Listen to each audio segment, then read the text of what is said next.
اخواتي انا مش بتاع سمك، بس وقت قدامي صفقه سمك بخصم 30% لاي حد هيروح تبع الفيديو ده. كمان قاعد على ترابيزه تفرح اي حد زعلان. انواع السمك: سمك موسى، كابوريا كل احجامها، جمبري. ده طاجن ولسه يعني هنكتشف ده فيه ايه. ده بوري مشوي، معانا بربون.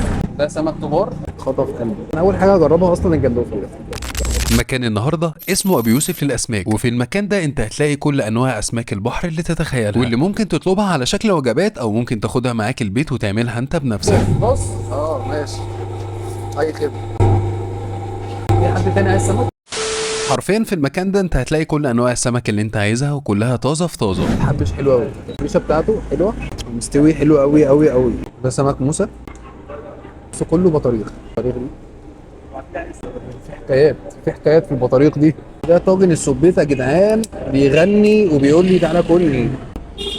يا لهوي، فيه متظبطه قوي، والحباش بتاعه جامد جامد، مليان سبيط حرفيا. بصوا يا جماعه ما شاء الله، الكابوريا ببطرخه برضو، وحجمها حلو. الكندوفلي ده حوار حكايه.